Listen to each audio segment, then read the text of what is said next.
Salut à tous, c'est Vic, j'espère que vous allez bien, bienvenue dans cette nouvelle review d'animé en Blu-ray. Alors aujourd'hui on va parler de Devilman Crybaby, donc adapté bien évidemment de l'œuvre de Go Nagai Devilman. C'est sorti chez Netflix en 2018, c'est une série ONA, donc ONA Original Network Animation, donc ça se diffuse directement par le web. Par le passé, les ONA en général c'était juste... souvent ce qu'on appelle un épisode bonus qui était diffusé sur le web, etc., que des fois on pouvait hériter sur les versions Blu-ray, ça pouvait arriver. Je crois que Steins Gate, on les a pas eu justement à l'époque parce que c'était des droits web et ils ont pas voulu les lâcher sur le Blu-ray, ou ça arrivait trop tard, je sais plus, je m'en souviens plus. Ça remonte à quand même 8 ans. Aujourd'hui, on a Devilman Crybaby. Alors, du coup, c'est Allzanim qui s'est porté acquéreur pour cette série, bien évidemment, en France, avec Allzanim UK. Alors, il y a eu une retraduction par rapport à la traduction de Netflix, et pour la sortie Blu-ray, il y a une retraduction intégrale depuis le japonais, fait par JSI CMF, comme ce qui a été fait d'ailleurs sur Gunbuster, Diebuster aussi, et donc ça, on regardera dans la seconde partie de la review, après l'analyse vidéo, audio, etc. On regardera justement ces sous-titres, ce qu'ils valent. Donc, il y a deux possibilités d'avoir Devilman Crybaby chez Allzanim. La première, c'est l'édition collector que je vais vous mettre ici en image. C'est une édition moins cossue que celle-ci, qui est vendue moins cher, qui sera disponible chez tous leurs vendeurs, Animstore, Amazon, Fnac, Cultura, etc. Et vous avez l'édition Deluxe que je vous présente aujourd'hui, qui elle est vendue plus cher, mais qui a des finitions beaucoup plus premium que la collector, justement. Et on va voir ça tout de suite, et vous allez comprendre pourquoi. Et aussi, il y a un artbook de 156 pages ou 153 pages, que l'édition standard, et il est beaucoup plus petit, l'artbook, il y a moins de visuels, je crois, mais il y a les interviews de mémoire. Vous me corrigez si je me trompe, j'ai pas eu accès à l'édition collector, donc vous me direz ça dans les commentaires. Bref, aujourd'hui, on va parler de l'édition Deluxe. Alors, c'est un format 117 mm par 117 mm, donc c'est-à-dire que c'est un carré pur, mais qui est pas très haut, hein, parce que si vous prenez par exemple un coffret G2, ça fait à peu près la moitié en fait, à peu près ici. C'est juste qu'il est un peu plus profond, mais globalement, il peut se ranger assez facilement dans une vidéothèque, contrairement au coffret A4. C'est justement ça l'avantage de ce format-là. Ça encore, ça passe plutôt correctement. Ça va juste dépasser en profondeur par rapport aux autres G2, mais ça peut se ranger assez facilement. Donc ça va. Alors, visuel avant full, avec une dorure à chaud, je crois que c'est ça, ouais, ça a l'air d'être une dorure à chaud rouge ici. Très joli, avec coffret cartonné texturé, etc. C'est plutôt sympathique. Et derrière, la même chose. C'est plutôt vraiment niveau carton, hein, je vous montre l'épaisseur, quand même. Il n'y a pas le hardbook, je vais vous expliquer pourquoi, vous verrez après. Vous voyez, c'est vraiment du carton très très épais. C'est vraiment au niveau qualité, ça n'a rien à voir quand même. C'est vraiment Deluxe de chez Deluxe, en finition ultra premium. On a le logo Devilman Crybaby ici. On a la mention ici aussi avec la mention Deluxe au niveau de l'édition, le logo d'Allzanim, et en dessous vous avez les mentions copyright. Bon, ça c'est trop petit, vous verrez pas. À l'intérieur, on a du coup le Digipack justement qui est ici, on en parlera après.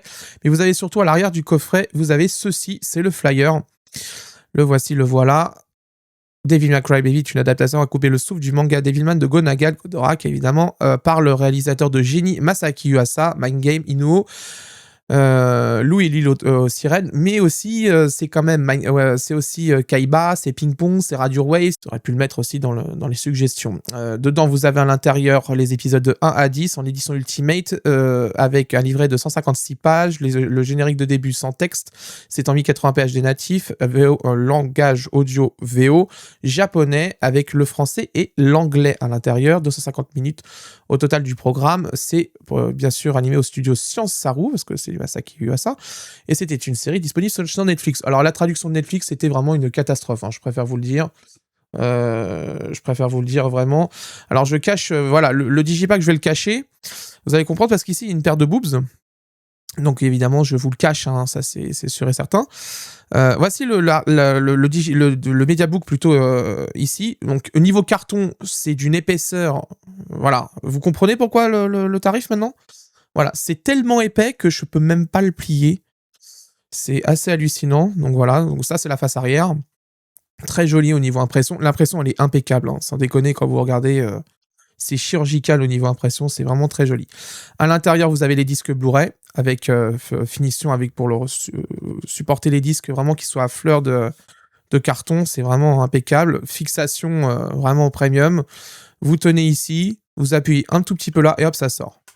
Voilà. Je vous conseille pas de tirer juste comme ça parce que c'est un coup à faire virer voler le disque et ça serait dommage de le paumer, bêtement quand même là-dessus. Donc voilà, donc on va passer à l'artbook et là ça va être le truc le plus compliqué, vous allez comprendre pourquoi. Gros dossier donc voilà, je vous montre du coup, qu'est-ce que j'ai été obligé de faire pour la review? J'ai été obligé de mettre des post-it pour, cacher en fait, m'indiquer où sont les pages où il y a de la nudité. Je suis obligé parce que tout simplement Devil May Cry Baby, c'est une œuvre qui en a beaucoup. Déjà sur le mediabook que je vous l'ai montré, il y en a. Mais dans l'artbook, il y en a énormément. Donc je suis obligé de le faire, j'ai pas le choix, c'est comme ça. Donc à l'intérieur, vous avez le sommaire avec tout ce qu'il y aura dans le coffret, et cetera. Avec une introduction ici, avec un joli, dessin ici, là. Donc on commence par une belle paire de visuels, et cetera, hein, ici, hein, c'est très joli. Très, très joli. Donc il y a un peu de poussière sur les pages, hein, ça c'est un grand classique sur les pages noires, des books comme ça avec une impression noire. Malheureusement, si l'usine n'est pas clean de chez clean au niveau poussière, on voit la poussière en fait s'installer sur les pages noires et on voit que ça en fait. C'est comme sur les voitures noires, de couleur noire, malheureusement, dès qu'il y a le moindre poc au niveau de la peinture, on voit l'après blanc juste derrière. Donc c'est à peu près pareil. Sauf que l'avantage ici, c'est que vous mettez un coup de main, vous dégagez la poussière et c'est réglé. Donc voilà, donc là c'est. Alors on peut voir d'ailleurs une chose, c'est que c'est une reliure tissée ici. C'est tissé. Donc c'est très intéressant. Au niveau finition, c'est quand même bien meilleur ça. Ouais, ça a l'air d'être tissé, hein. Je regarde hein, encore une fois, mais pour être sûr, ce que je vois à travers la caméra, j'ai pas trop le choix. Mais ouais, ça a l'air. Ouais, ouais, c'est tissé, hein. Vous voyez? C'est tissé. C'est mieux ça niveau solidité quand même. Donc voilà. Donc là, vous avez tout ce qui est des croquis de personnages, etc. C'est plutôt sympathique. Voilà. Bon, on va avancer un peu, hein, bien sûr. Voilà. Toujours bon à prendre. Voilà. Encore des croquis. C'est sympathique. Ah, là, vous voyez, là, j'en ai une. Donc, je prends mon marqueur rose. Je prends mon marqueur rose et hop, hop, voilà, toc, voilà. Hop, j'ai sauté tout ça en page. J'ai sauté au moins 5-6 pages hein, déjà, hein, c'est pour vous dire. Donc, ouais, je mets un marqueur vert quand c'est OK. Donc, on peut revenir ici. Donc là, on est encore justement derrière de la nudité. On le voit sur cette page-là. Donc, je suis obligé d'aller prendre le marqueur vert pour dégager ça. Voilà. J'ai pas le choix, hein, de toute façon, c'est comme ça. Hein. Voilà. Voilà, il y en a encore là une ici entre les deux là, donc là j'en vais encore en sauter deux. J'ai pas le choix, hein, je suis vraiment désolé, mais j'ai pas le choix. Vous avez encore des croquis, et cetera, des designs des personnages, et cetera, et cetera. Donc c'est plutôt sympathique. Là on en a encore justement une, donc on va la sauter. Hop, pas le choix. Que c'est ma foi très intéressant. Hein. Ouh là là là, il y en a beaucoup là. Ouh, il y en a beaucoup. Il y en a beaucoup. Hop, on va être obligé de prendre le verre. Clac, on passe ici. Je suis désolé, hein, vous verrez ça si vous achetez l'édition de luxe indirectement, mais ouais, j'ai vraiment pas le choix. Ça me fait chier, hein, sincèrement, si YouTube était moins con là-dessus au niveau de la nudité artistique. Je vous le montrerai sans problème parce que moi, à mes yeux, bah voilà, c'est un dessin, quoi. Franchement, ouais, une paire de seins dans un dessin, bon. Franchement, si ça émoustille les gens, hein, faut. Voilà, quoi, là. Il vous faut pas grand-chose. Hein. C'est bien le problème. Alors, donc voilà, donc là on a une galerie d'illustrations encore. Vous avez bien sûr les informations de qui a fait l'illustration, par exemple ici, et où ça a été publié. Voilà, donc ça c'est plutôt bien. Hop, encore des illustrations, pareil ici. Illustration bonus pour la bande de son originale, illustration par Kiyotaka Oshiyama. Voilà, vous voyez, c'est bien. Là, vous avez tout ce qui est image compte à rebours qui a été utilisé sur Twitter pour l'annonce quand ça allait être diffusé sur Netflix, etc. Donc voilà, c'est plutôt sympa. Voilà.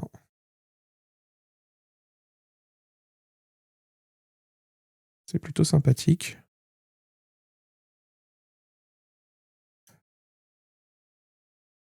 Ah, Là, on va peut-être arriver sur une zone, je regarde.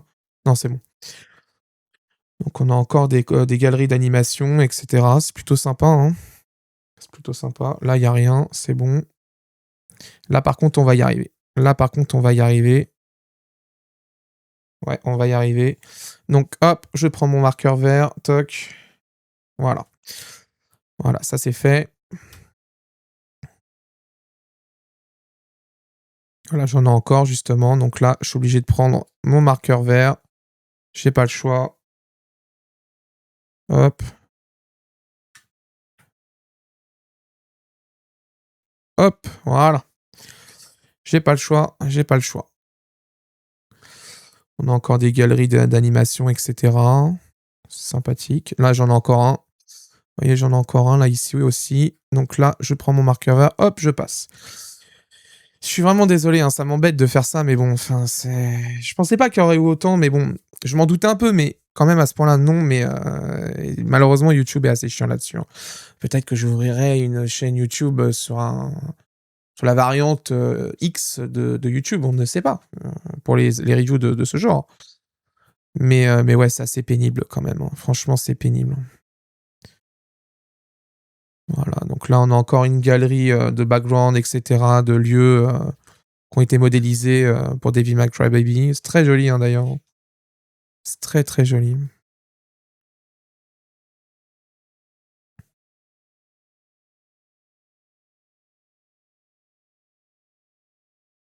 C'est très, très joli.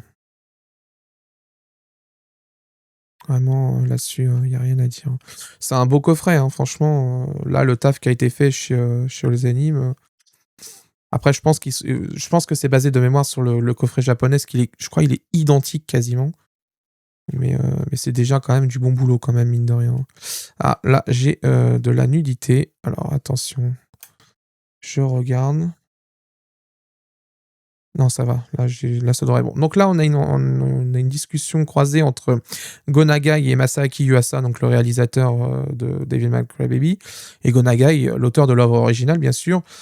Vous allez apprendre pas mal quand même là-dessus au niveau de la réalisation, de certains choix. Enfin, de manière générale, c'est une mine d'informations. C'est très bien pour documenter, la série et de manière générale, aussi bien Go Nagai que Masaaki Yuasa. Donc c'est toujours bon à prendre. Alors, faut que je fasse gaffe parce qu'il y a aussi de la nudité là dans les passages, justement. Donc c'est assez compliqué. Voilà, donc là j'en ai justement, mais je l'avais censuré. Voilà, vous voyez ici, j'en ai. Donc j'ai préféré censurer directement, hein, ça sera parce que là, il y avait quand même pas mal de présentations de personnages, et cetera, donc ça aurait été dommage quand même de tout couper. Donc j'ai été obligé de le faire. Donc là, pareil, on a encore, présentation de personnages. Et là, surtout, on commence un truc, qui est intéressant.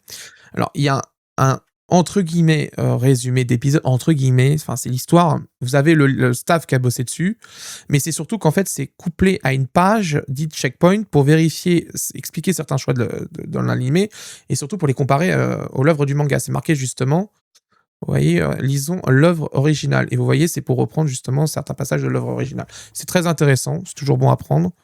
Je vérifie derrière, non, ça va, il y a rien. Je flippe, hein, quand même, c'est compliqué, hein. Mais ouais, c'est vraiment très compliqué, hein. Je regarde, pour être sûr. Non, là, il y a rien, c'est bon. C'est bon. J'avais noté justement qu'ici, on voit juste les épaules, il y a pas de problème. Donc vous avez ça sur tous les épisodes, hein, bien sûr, jusqu'à l'épisode 10. Donc évidemment, vous y échapperez pas. Là, vous voyez, j'ai de la nudité, donc je suis obligé de passer. J'ai de la nudité là. Voilà, là, je suis obligé de repartir par là. Hop là, voilà. Donc vous voyez dans les résumés, enfin les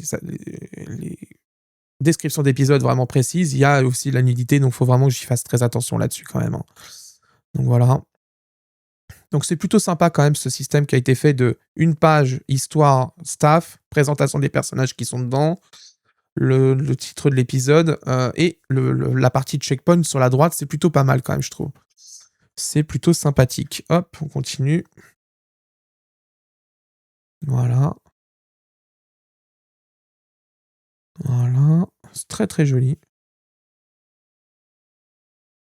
Très joli. Ah, là j'ai de la nudité.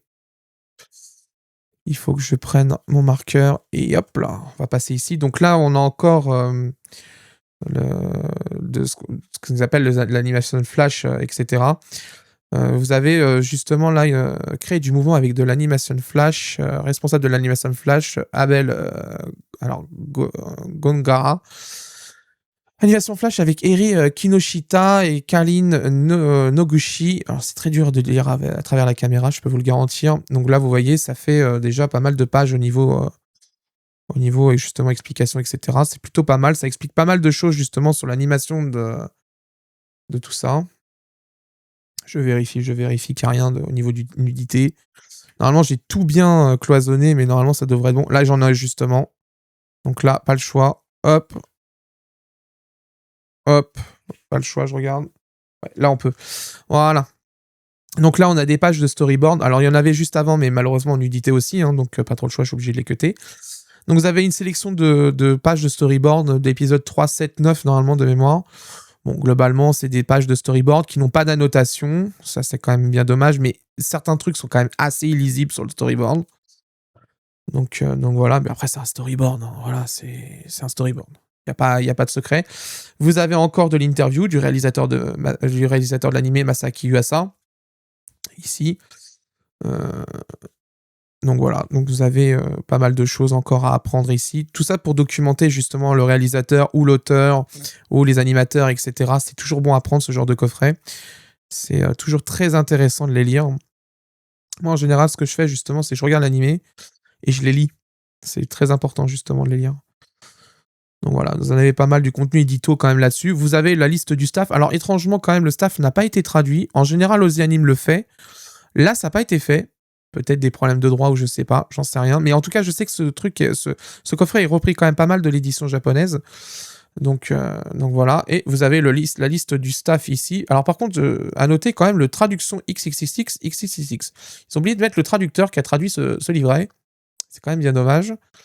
Mais voilà, vous avez la liste du staff de Dolls Anime édition française ici. Voilà. Et avec un design de Dean. Bon.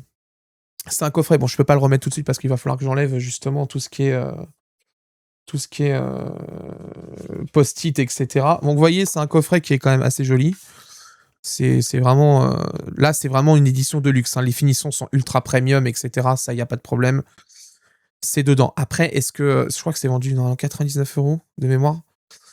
Je pense pas... Personnellement, je pense pas que tout le monde va mettre 99 € dedans. En tarif préco, c'était quand même plus intéressant. Je crois qu'on était plutôt vers les 70 de mémoire. 70-80, c'était déjà un peu plus intéressant, mais je pense que beaucoup vont se rabattre sur l'édition collector. Question de finance, parce que c'est vrai que ces derniers temps, c'est quand même compliqué pour tout le monde. On va passer à la seconde partie de la review, analyse vidéo, son, traduction, bonus vidéo. On finira avec les bons plans pour savoir où on peut acheter l'édition collector au meilleur prix. L'édition de luxe, on peut pas parce que c'est une exclusivité du site Allzianime. Je vous donne rendez-vous dans quelques secondes pour la seconde partie de la review. À tout de suite. Bon, j'ai pu voir notre édition française de Devilman Crybaby avec l'édition japonaise, parce que tout est dispo déjà au niveau comparo. Voici mon avis. Au niveau de sa définition, ratio 16 neuvième en 1080p, FPS 23,76, une compression en H264 et un débit moyen qui avoisine en moyenne à 34 mégabits par seconde. Pour vous donner un ordre d'idée, le Blu-ray japonais, vu qu'il a qu'une piste audio, est à 37 mégabits par seconde. Tranchant, brutal, sanguinaire, avec Devilman Crybaby, sans Saru, c'est vraiment lâché. On reconnaît une réalisation de Masaaki Yuasa, l'œuvre originale n'hésite pas à une seule seconde à afficher des boobs, des culs, d'aller très très loin. Et c'est exactement ce que Masaaki Yuasa fait en réal. On sent clairement un soin tout particulier pour retranscrire l'œuvre originale de Go Nagai. Devilman, c'est comme Cyberpunk. C'est le genre d'animé ultra casse-gueule du fait de la surutilisation de dégradés de couleurs ultra profonds, notamment dans des scènes sombres. Le premier épisode en est un parfait exemple justement de tout le problème des dégradés de couleurs en scènes sombres. Et c'est le premier point qu'on va aborder. C'est la gestion des dégradés de couleurs au niveau du mastering. Sur Devilman Crybaby, une sorte de grain en mouvement très très fin, très léger a été appliqué, ce qui est un desering. C'est une technique appliquée pour permettre de masquer le color banding. Quand c'est bien appliqué, on voit quasiment rien, ça se passe plutôt très bien, il n'y a plus de color banding, tout va bien. Sur la série, à mon sens, le dithering est bien trop faible et qui de temps en temps sur notre édition réapparaît mais de manière extrêmement légère. C'est très rare, conditionné à un seul type de dégradé de couleur, on peut y voir quelques micro-traces en question. Ce n'est clairement pas ça qui va gâcher l'expérience devant votre téléviseur, sachant que j'ai testé sur un téléviseur OLED, ainsi que mon moniteur professionnel qui est ultra strict au niveau de ce point et je peux vous le dire, voilà, c'est quasiment rien, mais je me dois de le dire parce que c'est mon devoir tout simplement. Concernant la compression vidéo, là où le Blu-ray japonais n'a qu'une piste audio et on peut se permettre d'aller à 37 mégabits par seconde sans problème. Ce n'est pas le cas sur notre édition française. Dans l'ensemble, vu qu'il y a une piste japonaise, une piste anglaise, bah évidemment le débit moyen descend un petit peu à 34 mégabits par seconde. C'est clairement une bonne compression vidéo, malgré la baisse par rapport au Blu-ray japonais. Le VDMS qui visiblement est en charge de ce Blu-ray, c'est pas des amateurs quand même, ils ont fait le Blu-ray 4K de Bell, ils ont fait le Blu-ray anglais de Cardcaptor Sakura qui est magnifique, c'est d'ailleurs un très très beau Blu-ray là-bas, bien mieux compressé que le nôtre en France. Voilà, ce sont pas des amateurs, ils ont une très bonne maîtrise dans le domaine, même avec 34 mégabits par seconde, ils s'en sortent très bien dans l'ensemble. Au global, la qualité vidéo de notre Blu-ray est très bonne, il sera largement au-dessus du streaming de Netflix, cela ne fait aucun doute et c'est pas bien compliqué en même temps. Au niveau du son, VO, DTS, HDMI, stéréo, 16 bits, 48 kHz. Alors il est noté au passage que si vous mettez le son en anglais au niveau du menu, vous avez bien sûr la version anglaise qui se déverrouille au niveau des possibilités de son. Alors chose étonnante, nous avons un audio 16 bits, alors que le japonais, lui, possède un vrai son 24 bits. Je me demande pourquoi d'ailleurs cela a été réduit. J'ai pas eu de trouver de raison particulière. Il y avait assez de place dans le Blu-ray pour pouvoir laisser l'audio 24 bits. Est-ce que c'est un oubli ou une erreur de manipulation? Bon, c'est pas très très grave, mais en vrai, il aurait mieux valu le laisser l'audio 24 bits et de laisser ce qu'on appelle vraiment à l'identique de la source. Bon.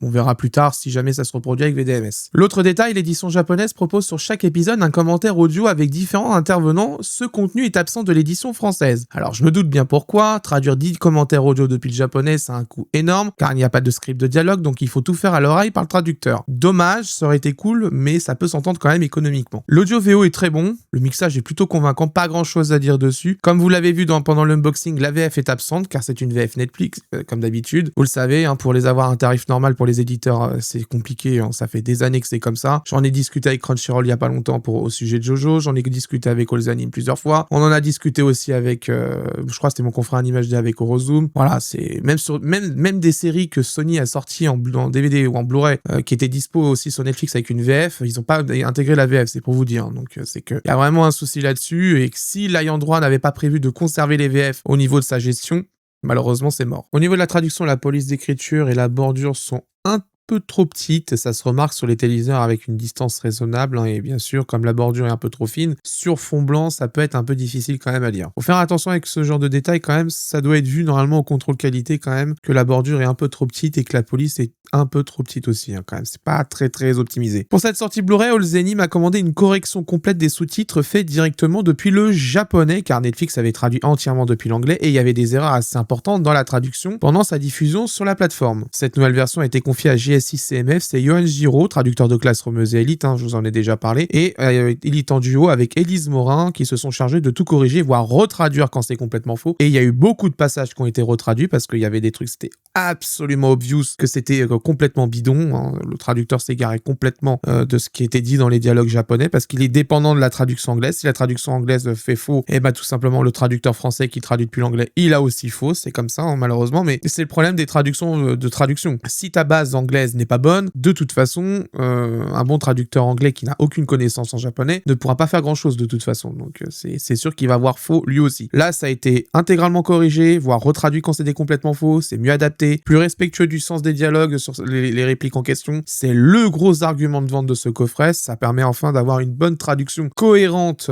et surtout bonne sur cet animé, parce qu'à l'époque, moi, quand je l'ai vu, c'était complètement dégueulasse, il y avait des trucs, franchement, quand on écoutait 2 minutes les dialogues en japonais, même quelqu'un qui a pas non plus un JPLTN2 entend tout de suite qu'il y a un souci dans les dialogues, c'était incohérent avec ce qui était affiché en français, donc voilà, tout a été corrigé, c'est tout propre, c'est nickel. Au niveau du respect des normes de sous-titrage, c'est nickel aussi, c'est impeccable, donc c'est vraiment le gros argument de vente pour ce coffret. Au niveau des bonus, direction le menu des disques pour constater que seul l'opening Crediless est présent, alors que l'édition japonaise proposait des teasers et des spots pubs, et aussi le Devilman Night live de Kensuke Yoshio qui était dispo aussi sur l'édition japonaise en Blu-ray, sur le dernier disque d'ailleurs. Alors pour ce dernier, je me doute bien que c'est une question de droit parce qu'il y a des musiques, etc., que ça doit pas être inclus dans le deal. Par contre, pour les teasers et les spots pubs, là c'est moins entendable quand même, ça devait être sûrement fourni avec le matériel d'origine par les Japonais, donc du coup, il n'y a pas trop de raisons qu'en fait qu'on ne les possède pas. Alors, à moins que, exceptionnellement, vu que c'est des ONA, les spots pubs et les teasers ne sont pas inclus parce que ça fait trop la promotion de Netflix et que Netflix n'a pas voulu, j'ai quand même des doutes, mais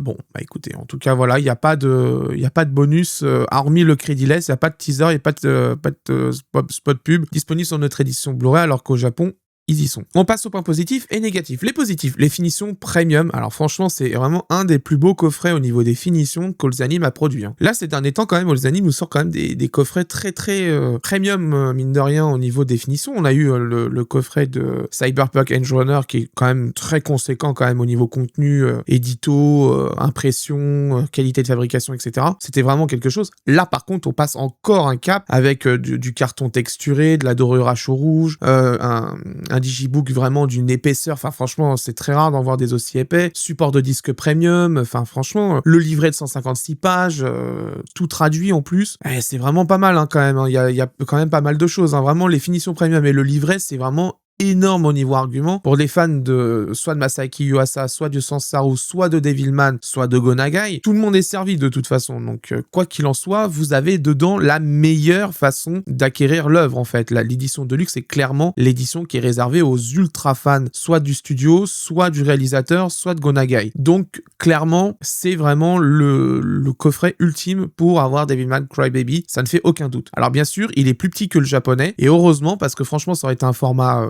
taille vinyle, j'aurais pété un câble parce que moi c'est plus possible les coffrets de cette taille-là. Il y en a beaucoup maintenant qui le disent en commentaire, la place c'est pas illimité. Quand il y a des coffrets A4, je râle. J'aurais râlé si c'était aussi un coffret de cette d'un format LP type vinyle, etc. J'aurais vraiment pété un câble. Là c'est vraiment bien, c'est 171 par 171, c'est raisonnable quand même en taille, ça fait un G2 un peu plus profond, c'est nickel. La traduction corrigée, merci quand même Olzanim d'avoir fait l'effort. Bon, c'est pas une traduction complète refaite depuis le japonais. Il y a des phrases, ça sert à rien, les trucs, c'est que les dialogues simples, bon, encore heureux que le traducteur anglais s'est pas planté là-dessus non plus, parce qu'il manquerait plus que ça, mais malheureusement, sur les phrases un peu plus compliquées, là, il s'est complètement vautré, et le traducteur français a suivi dedans, donc c'est un peu dommage quand même. Là, tout a été corrigé, retraduit quand c'était nécessaire, bien adapté, tout est aux normes, tout est nickel, tout est propre. Vraiment, clairement, je vous invite vraiment à voir Devilman via cette traduction, parce que moi, je l'avais vu à l'époque sur Netflix, j'avais testé la VostFR, c'était de la merde. J'avais testé la version anglaise, j'ai vu que c'était aussi de la merde et que la version française était basée dessus. Bon, à un moment, faut arrêter, c'est de la merde. Les sous-titres anglais et français de Netflix, ils étaient pourris. Là, au moins, c'est traduit, c'est retraduit quand c'est nécessaire, c'est complètement corrigé, c'est bien adapté, c'est tout propre, c'est nickel, c'est ce qu'il fallait sur cette œuvre. Et le dernier point, la qualité vidéo, ben franchement, quasi sans faute, à part quelques micro-traces, vraiment, c'est très léger quand même. Sur un type de dégradé bien précis, parce que c'est les limites techniques, je pense, que du dissering qui est trop léger là-dessus, qui arrive pas à corriger tout, et sans avoir un débit assez conséquent. Bon, malheureusement, on peut pas faire des miracles quand même, au bout d'un moment, c'est les limites techniques, on arrive, donc il aurait fallu avoir un peu plus de dissering sur le master à la base, et là, ça aurait permis, je pense, complètement d'anéantir le color banding sur la petite micro-trace que j'ai vue à un certain moment, sur un type de dégradé bien précis, mais globalement, 99,98% du temps, c'est nickel. Donc bon, ça va. On passe au point négatif. L'absence des teasers et des pubs de l'édition japonaise, ça c'est vraiment dommage parce que ça fait des bonus en moins. Et en plus, il y avait la place sur le disque 2 parce que comme il n'y avait pas l'opening crédit-less en bonus sur le disque 2, il y avait la place pour pouvoir mettre les teasers et les pubs de l'édition japonaise. C'est vraiment dommage. Alors je me doute bien peut-être que c'est possible que ça fait trop la promo de Netflix et qu'il y a un truc qui empêche de les mettre. J'ai un doute quand même là-dessus, c'est une supposition, j'ai pas d'informations là-dessus, mais quand même c'est bien dommage parce que ça aurait fait du contenu en plus au niveau des bonus, et c'est toujours appréciable pour les fans de bonus d'avoir tout ça se mettre sous la dent. Le dernier point, la taille de la police et la bordure des sous-titres, c'est important de faire attention à ce genre de détails quand même au contrôle qualité. Je trouve quand même que Olzanim devrait quand même revoir la politique au niveau de la police, d'écriture et de la bordure pour uniformiser ça une bonne fois pour toutes. Se baser sur ce que fait Crunchyroll ces derniers temps, je pense que ça serait une bonne idée d'ailleurs, ça permettrait d'avoir une bonne lecture au niveau des sous-titres, quelle que soit la distance, et ça serait plus simple pour les gens qui ont quelques petits soucis au niveau de la vue, ça serait bien plus simple quand même pour eux. Pour acquérir Devilman Crybaby, deux possibilités s'offrent à vous. La première, c'est l'édition de luxe que vous avez vue pendant l'unboxing, qui est disponible exclusivement sur le site d'olzanim.fr au prix de 99,99 €. Si c'est trop cher pour vous, Ça, c'est totalement entendable, hein. On n'a pas tous le budget ces derniers temps, surtout avec les fêtes depuis quelques temps là. Vous avez l'édition collector qui est plus raisonnable au niveau contenu, plus raisonnable au niveau fabrication, qui elle est au format G2 classique, donc ce que vous avez vu avec par exemple Gunbuster, etc. et Diebuster, avec un boîtier Scanavo qui remplace le Digibook, 2 cartes qui reprennent le visuel de l'édition Deluxe, ainsi qu'un livret de 32 pages, le tout vendu 55 € et 8 centimes sur Anime Store, qui est actuellement le moins cher. Vous avez le choix, Deluxe ou collector, mais dans tous les cas, vous bénéficiez de nouveaux sous-titres corrigés directement depuis le japonais, et pour l'archivage de cette belle série, ça vaut vraiment le coup d'acquérir ce coffret. Il vous reste juste à faire le choix entre l'édition collector ou la Deluxe. Dans tous les cas, vous faites vraiment un bon choix de prendre cette série, que ça soit au niveau de la Deluxe ou de la collector. Vous avez du contenu qui est très intéressant pour une très belle série. Et en plus, Devilman, c'est quand même la classe, hein. Comme d'habitude, vous avez tous les liens en bas dans la description pour acheter ces coffrets au meilleur prix. Voilà, c'est la fin de cette review. J'espère qu'elle vous a plu. C'était la dernière review 2025. Je vais prendre quelques jours, voire une semaine ou deux de vacances quand même, un petit peu. Je reviendrai mi-janvier pour redémarrer les reviews comme d'habitude, comme tous les ans d'ailleurs. Donc, vous inquiétez pas, retour des reviews à peu près dans le 15 janvier. Ça sera à peu près cette date-là que je serai de retour. La prochaine review, normalement, ça sera le coffret Lost Save the Earth de Tanuko. S'il sort bien à la date qui devrait arriver, hein, normalement, ils ont fait un live il y a quelques jours, un peu avant Noël, pour annoncer qu'il aurait 3 semaines de décalage. Pour l'instant, je reste prudent quand même sur les délais qu'ils donnent, parce qu'ils ont déjà donné des délais qui n'ont pas été tenus. C'est les aléas de la fabrication de toute façon, donc quand il y a un décalage, il y a un décalage, c'est comme ça. Quand le fournisseur, il peut pas, on peut pas inventer des slots qu'il n'a pas, donc voilà, ça je peux totalement l'entendre, et je le connais très bien. Donc pour l'instant, dites-vous que ça arrivera en janvier, voire début février, et voilà, c'est tout. Pour l'instant, il n'y a rien d'autre à faire, mais apparemment, il y aura aussi quelques décalages au niveau coffret côté Crunchyroll et All the Anime. Normalement, on va avoir les enfants loups, enfin on va avoir les Mamoru Soda 4K qui vont arriver, que j'ai déjà préco d'ailleurs. Donc on les fera si c'est pas décalé. Autrement, je pense qu'on va avoir un mois de janvier assez calme, et en général, c'est assez calme au mois de janvier au niveau des reviews. Peut-être que Diebex sortira un coffret en janvier, j'y crois moyen, mais bon, peut-être, on sait pas. Mais normalement, je pense qu'on va avoir un mois de janvier assez calme, quoi qu'il arrive au niveau review, parce que en général, quand on sort des fêtes, il y a le temps que les distributeurs redémarrent, les envois se font dans les magasins, que les éditeurs refassent leur planning, etc. Il y a quand même un décalage qui se crée à ce moment-là. Donc en général, et c'était le cas d'ailleurs pour 2025, hein, janvier 2025, je sais pas si vous vous souvenez, il y a eu que 2 reviews au mois de janvier, dont un coffret qui était déjà sorti au mois de novembre. Donc voilà, donc je préfère vous prévenir qu'on y aura un mois de janvier normalement assez calme pour reprendre après à février, où là normalement il va y avoir pas mal de sorties. Je vous ferai normalement pour janvier une vidéo bilan et aussi actu pour 2025 qu'il y a eu, et surtout ce qui va arriver en 2026. Il y a beaucoup de choses qui vont changer, vous inquiétez pas, on en rediscutera de toute façon en vidéo. Il y a le rachat de Crunchyroll Manga par HarperCollins qui a réouvert au final Case des mangas. Ça a eu une incidence d'ailleurs sur les sorties Blu-ray, parce que tout simplement, la personne qui gérait avant, c'était une personne du secteur manga qui s'occupait, d'après ce que j'ai compris, des sorties, du tarif, de la planification, etc. C'était quelqu'un de la branche manga qui s'en occupait. Désormais, j'ai un nouvel interlocuteur qui s'occupe exclusivement de home vidéo. Donc maintenant, j'ai quand même beaucoup plus d'infos, beaucoup plus de réponses qu'avant. Ça change complètement, je peux vous le dire, c'est assez important. Ce qui fait que quand il y a des décalages, par exemple, je suis au courant, et comme ça me permet enfin de m'organiser correctement, parce que des fois, je suis au courant au dernier moment, et je me retrouve le bec dans l'eau sans rien à faire, et du coup, ça m'embête un peu, parce que ça décale tout ce que j'étais en train de faire au niveau planning, parce que je vous rappelle que YouTube n'est pas mon métier. J'ai un travail à côté, donc du coup, quand je fais mon boulot, je m'organise aussi pour faire mes reviews en parallèle, tranquillement, et comme ça permet d'avoir une optimisation de mon temps de travail parfaite. Et quand il y a un coffret qui saute, il faut que je réorganise mon planning, que je bosse sur ces moments-là pour récupérer ce temps plus tard pour pouvoir faire la review. C'est vraiment très compliqué, je jongle beaucoup quand même là-dessus, mais c'est comme ça, je ne gagne pas ma vie avec YouTube, mon métier me plaît énormément, c'est un métier passion en plus, donc j'ai aucune raison de quitter mon boulot pour devenir youtubeur. Ça ne m'intéresse pas du tout, c'est trop aléatoire, c'est trop. YouTube change trop souvent ses règlements, il y a trop de contraintes, je préfère juste garder ça vraiment pour faire plaisir aux gens, clairement, que de me lancer un jour dans une aventure de youtubeur à plein temps au niveau de 100% de mon travail. Non, ça m'intéresse pas. Je préfère rester comme je suis actuellement, c'est bien mieux. Je vous souhaite de très bonnes fêtes de fin d'année, bien sûr, hein. Rendez-vous en 2026, faites attention sur les routes, faites attention à vos proches, prenez soin de vous, et rendez-vous en 2026 pour la suite de l'aventure. On va avoir normalement une année 2026 assez folle, beaucoup de 4K normalement, je peux vous le dire, notamment chez All the Anime qui est en train de lancer un truc assez énorme, je peux pas vous en dire plus, mais il y a beaucoup de choses qui arrivent chez eux et ça va être monstrueux. Normalement, Crunchyroll va suivre, je dis bien Normalement, donc on va voir ce qui va se passer, mais il y a beaucoup de coffrets qui vont arriver. J'ai eu beaucoup d'informations là-dessus avec mon confrère Animage D, on a eu énormément de choses qui nous ont été dites et montrées. Donc je peux vous dire que 2026 ça va être une année assez folle au niveau sortie. On va avoir du très lourd, donc c'est pour ça, là, préparez votre compte en banque, parce que je pense que l'année prochaine, il va y avoir beaucoup de choses qui vont arriver, et ça va être assez impressionnant. Je vous dis à l'année prochaine, portez-vous bien, bonne fête de fin d'année, ciao.